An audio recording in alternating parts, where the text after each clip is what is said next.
Et bonjour à tous, voilà, on se retrouve devant l'océan pour une petite vidéo spéciale que je vais poster dès aujourd'hui.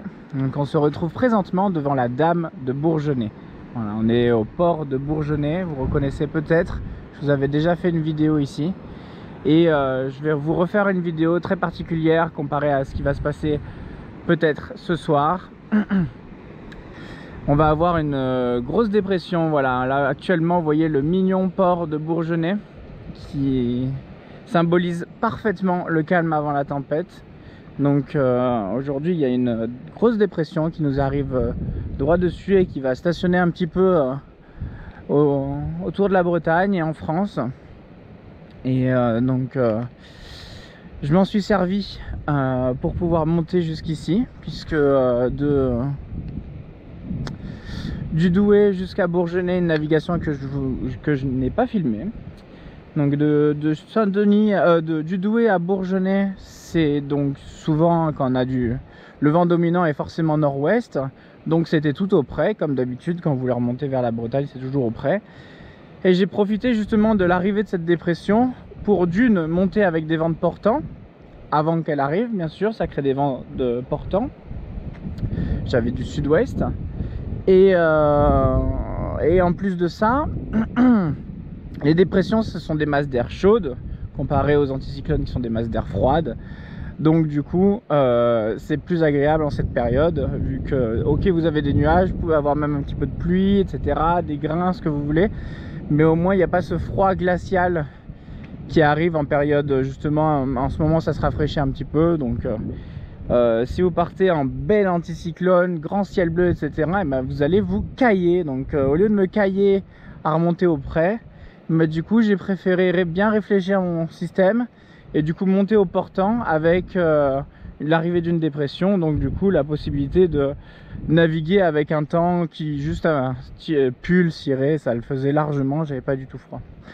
Donc voilà un petit peu ce qui nous amène à Bourgenay. Bien sûr, ce n'est qu'une étape, mais une étape obligatoire, puisque arrive donc une grosse dépression qui sera là ce soir, vendredi, à minuit.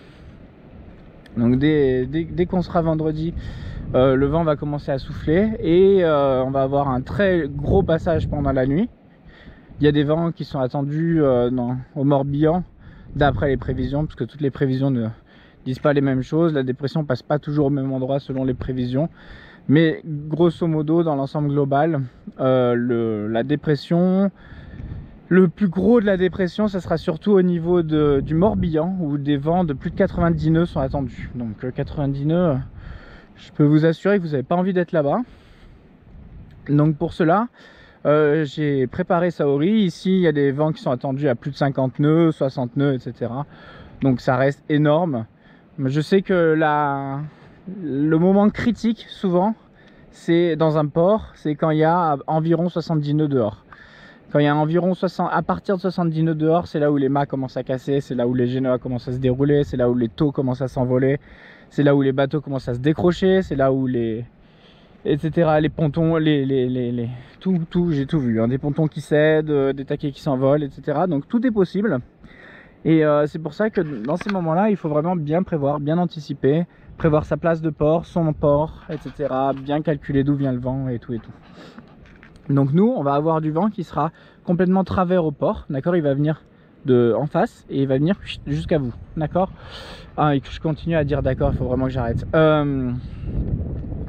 Du coup, c'est vraiment le pire des scénarios pour un port quand vous êtes au port, parce que c'est un vent de travers, du coup ça couche tous les bateaux en même temps. C'est pas dramatique, mais c'est quand même là où il y a le plus de prise au vent par rapport à justement le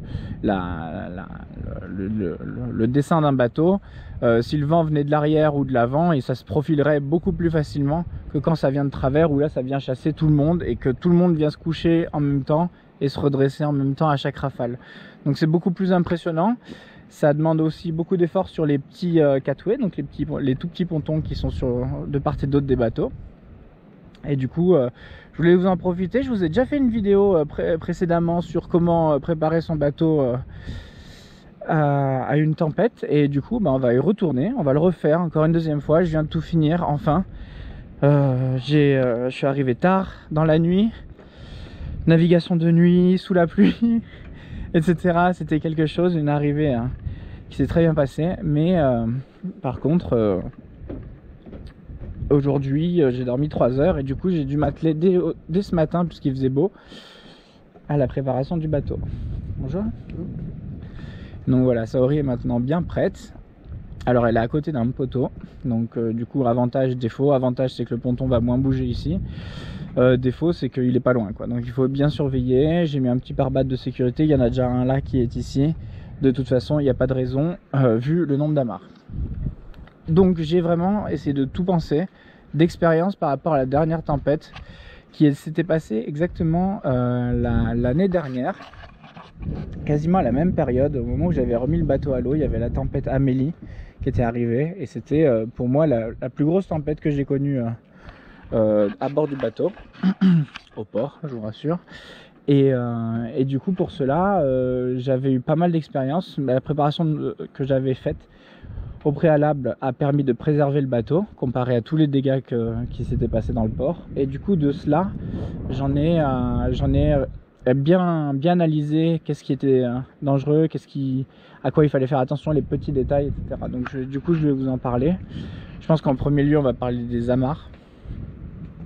Donc les amarres, maintenant mon système a évolué grâce à cela, avec les retours d'expérience. Donc ça c'est très important pour justement pas abîmer le davier pendant les grosses rafales. Le bateau lui va se coucher comme ça, d'accord, donc il faut faire attention que ce soit son voisin, mais je vais pas m'écraser contre le catway comme ça a pu être le cas précédemment. Donc du coup là au contraire c'est du catway que je vais être maintenu et le bateau va se pencher comme ça. Donc bien anticiper comment va bouger le bateau. Donc du coup ça veut dire que l'été il va être pas très loin du poteau aussi également. Donc du coup les haussières assez classiques, 2 pointes avant, une pointe arrière, ma garde.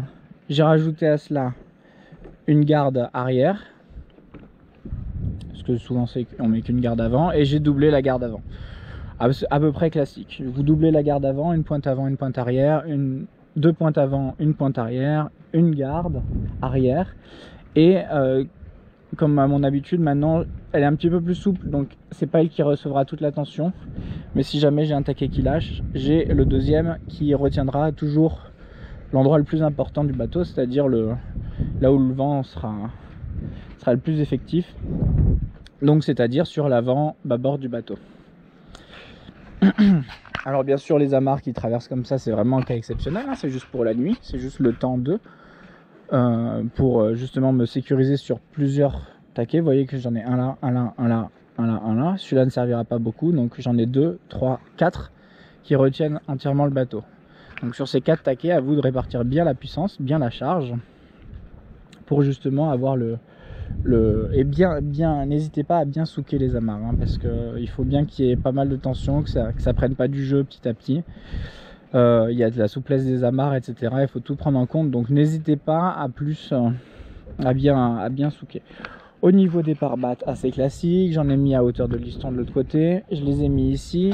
Petit tips également, vous voyez que là ça passe. Je me suis servi de ma retenue de baume, mon système de retenue de baume, pour le faire passer dessus les bouts qui retiennent les pare-battes, afin qu'ils aient moins tendance à s'envoler. Parce que se déplacer comme ça c'est pas grave, par contre ce qui serait très grave c'est qu'avec le vent il y en a un qui se retrouve comme ça ou qui se retrouve comme ça, on peut voir de tout, ça bouge tellement, c'est tellement du rodéo que du coup plus vous pouvez. Alors les amarres pas forcément, parce que les amarres elles doivent être sous tension, donc si vous voulez pas abîmer vos pare-battes, les exploser complètement écrasés par la pression, les amarres derrière, d'accord, vous faites pas ça avec les amarres. Mais moi ayant mon petit bout là qui était parfaitement en place, ça me permet de maintenir mes pare-battes, parce que les pare-battes vont être très importants pour justement la sécurité du bateau. Quand le bateau va se coucher, va revenir, etc., se recaler contre le ponton, si les pare-battes il en manque 2 sur 3, il est possible que ce soit la coque qui tape d'un coup, et ça on veut pas. Donc voilà pour les pare-battes. Je vais vous montrer de l'autre côté.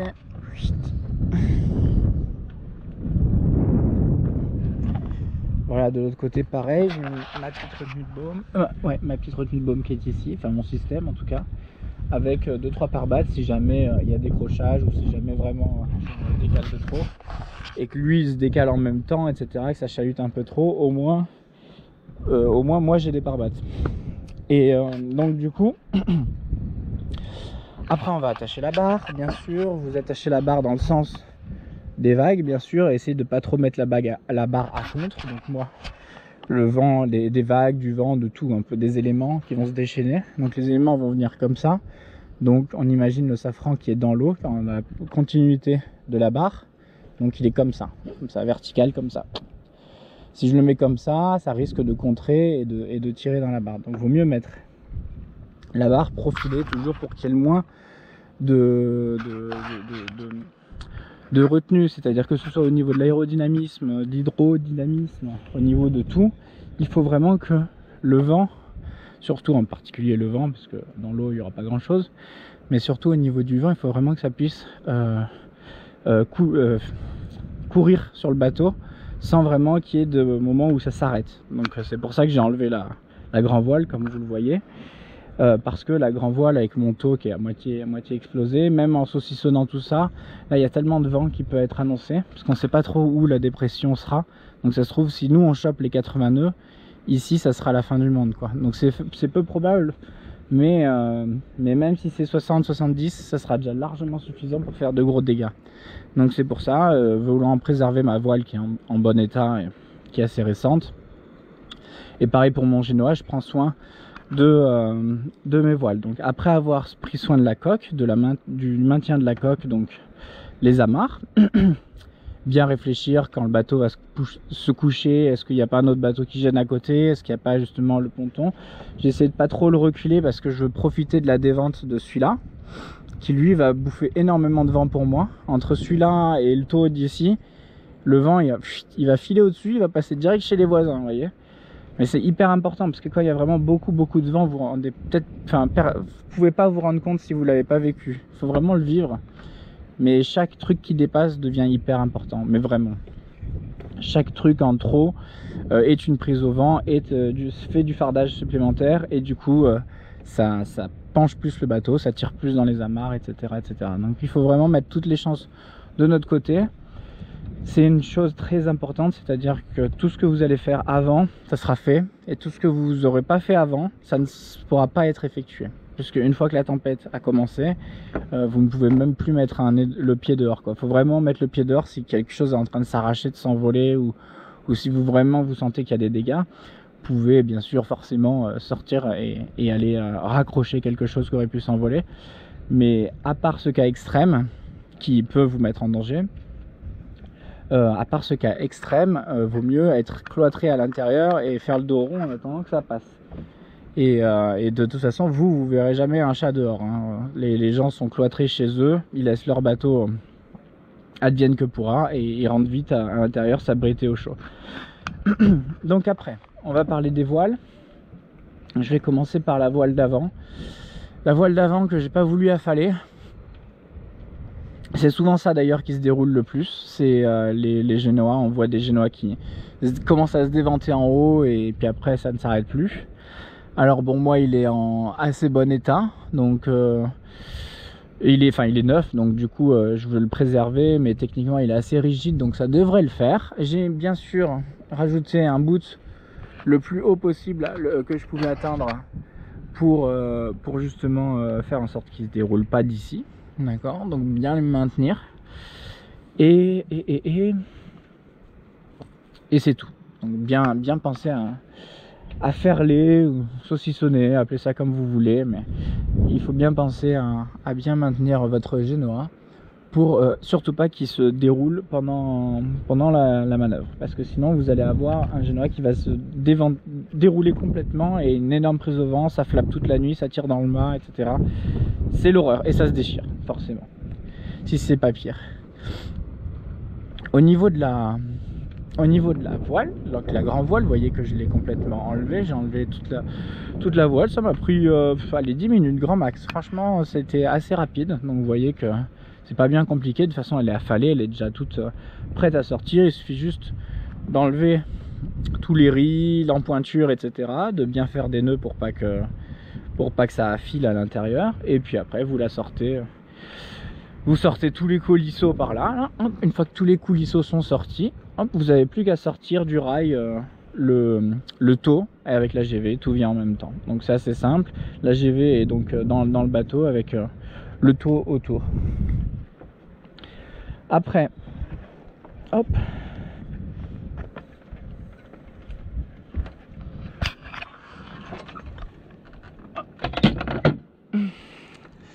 après qu'est-ce que je vais vous montrer? Bah du coup pour la baume. Donc maintenant le but ça va être de retenir la baume pour pas qu'elle se balade. Elle a plus de fardage, donc elle va plus avoir cette prise au vent qui va énormément la faire travailler. Donc là en plus c'est que c'est plus que de l'inox, il n'y a plus de ce tissu qui peut justement faire des belles prises au vent, etc. Là ça va filer par dessus. Enfin c'est pas de l'inox. Et donc après important de bien maintenir votre baume. Donc bon, faites comme vous pouvez par rapport à votre bateau, mais l'idée c'est de maintenir un bout ici, faire un ou deux tours morts et le maintenir de l'autre côté. Voilà, j'ai fait un renvoi, je l'ai refait ici et je l'ai fait une troisième fois ici. Voilà, donc au moins la baume, vous voyez, elle n'a pas beaucoup de jeu et au moins ça va pas travailler énormément. Donc c'est exactement ce que je voulais. Et après j'en ai profité, ça c'est dans les petits détails, petites astuces. Il y a un truc qui, moi, sur mon bateau claque tout le temps, quand il y a vraiment, enfin qui peut claquer, c'est les chariots de Génois. Ça peut faire ça, etc. Donc du coup j'en ai profité pour les reprendre, je pourrais les retendre un petit peu. Mais du coup voilà, pensez à tout bien attacher, les poulies, les choses comme ça, tout ce qui est un peu libre, un peu lâche. Et également moi j'ai donc la capote, c'est bien sûr évidemment, j'en parle pas, mais c'est évidemment à plat. Surtout pas de capote en place parce que c'est la meilleure prise au vent possible. Donc évidemment à plat. Et du coup pareil, ces petits trucs là en métal qui servent à accrocher la capote une fois qu'elle est à poste. Ça claque de partout sur toute la coque, etc. C'est infernal. Donc du coup bien penser à tout attacher, toutes les pièces métalliques surtout, ou plastiques, toutes les pièces rigides qui pourraient avoir du jeu à ce moment là. Voilà, j'ai accroché mes petits pots comme je pouvais, donc j'espère que ils vont s'en sortir. J'ai pas eu le courage de les, c'est pas une question de courage, mais je me suis demandé un peu si ça allait tenir, donc on verra bien. Et puis voilà, qu'est-ce que je peux vous dire d'autre? Je vous ai parlé de comment amarrer le bateau, je vous ai parlé des défenses, je vous ai parlé des voiles. N'hésitez pas à justement les enlever hein, quand vous avez votre... La GV ça fait énormément de fardage avec le taux, donc n'hésitez pas à l'enlever. Et par la suite, je pense que c'est à peu près tout. Je vous ai bien parlé de comment maintenir tout ce qui peut justement être susceptible de bouger, de claquer, de s'envoler. Donc par exemple pour moi ce sont les chariots génois. Maintenir la barre, je pense que c'est à peu près tout. Et puis après vous armez de beaucoup de courage, parce que ça, comme je vous dis, dès que ça dépasse 70 nœuds, c'est à peu près la fin du monde. C'est très difficile de décrire ça, mais je me suis déjà retrouvé à la gîte à 30 degrés au port. Donc ça je vous en avais déjà parlé. C'est des choses, je vous avais déjà donné mon débrief de la tempête Amélie, et puis j'espère que j'aurai pas de débrief à vous faire demain sur un ressenti de quelque chose de très costaud. Et puis ça se trouve, vous voyez, les prévisions sont peut-être très pessimistes, peut-être que ça va passer plus loin, ou alors peut-être que ça va être moins fort, et dans ce cas là eh ben, vous aurez juste à remettre en place tout votre bateau et vous n'aurez eu aucune crainte, etc. Une fois que la tempête est passée, une fois que la tempête commence, que vous soyez à l'intérieur du bateau ou que vous soyez chez vous, on peut plus rien faire pour le bateau, quoi. C'est plus le moment de sortir, d'accrocher une haussière, une deuxième haussière, d'accrocher les voiles, etc. C'est beaucoup trop tard. Donc ça vous met en danger, etc. Et puis c'est compliqué de mettre une amarre sur un bateau qui bouge dans tous les sens et de faire une bonne tension, d'arriver à faire quelque chose de propre. Voilà. En plus de ça, Mère Nature nous a offert, là vous le voyez pas très bien, mais ce matin, c'est pour ça que j'ai dormi que 3 heures, c'est parce que ce matin il y avait grand soleil et du coup j'en ai profité parce que je pensais qu'il allait faire que pleuvoir après. Donc du coup Mère Nature nous a apporté ce calme avant la tempête, qui n'est pas une légende, et du coup Nous avons un beau petit soleil avec un vent doux, parfait pour que tout le monde, vous voyez qu'il y a tout le monde qui est en train de s'atteler, etc. Mes voisins ont fini de préparer, mais tout le monde s'attelle un petit peu à sa manière à préparer son bateau à la tempête. Et au moins maintenant vous avez ma manière qui peut être encore toujours améliorée, et du coup au moins vous avez une méthodologie à suivre pour justement préparer vos bateaux. Donc je sais pas si je posterai la vidéo dès aujourd'hui pour qu'elle soit prête avant ce soir, mais en tout cas pensez à préparer vos bateaux, pensez à justement les bichonner avant les tempêtes, parce qu'ils prennent très cher. C'est vraiment quelque chose de très violent, et encore en mer c'est encore autre chose, mais là ils sont attachés et ils aiment pas ça, et ça tire un petit peu dans tous les sens, et au niveau de la structure c'est rien de très agréable. Et quand vous le vivez de l'intérieur, vous sentez qu'il y a beaucoup d'efforts, et surtout quand j'avais vu les dégâts l'année dernière, ça m'avait vraiment choqué de me dire que j'étais passé au travers de ça. On voyait des catamarans qui avaient traversé le port, des bateaux sur berre qui étaient tombés les uns sur les autres, enfin la totale quoi. Et en plus de ça, vous ne l'avez pas encore eu parce que c'est des vidéos que j'ai tournées précédemment mais que je suis en train de vous poster petit à petit, mais j'en parlais justement de profiter de ces derniers beaux jours de début septembre, avant que les grosses tempêtes arrivent, parce que je sentais que ça allait jamais aller en s'améliorant d'année en année, ces choses là, malheureusement à cause des problèmes climatiques. Mais en tout cas voilà, j'avais vu juste, et je souhaite tout le meilleur pour tous les bateaux qui sont notamment en Morbihan, parce qu'apparemment c'est eux qui vont prendre encore plus cher. Tout le monde va prendre cher, mais eux encore plus. Donc du coup voilà, surveillez vos bateaux, soignez vos bateaux, et puis comme ça on aura l'occasion de se retrouver sur l'eau. Bye bye, ciao ciao, à bientôt.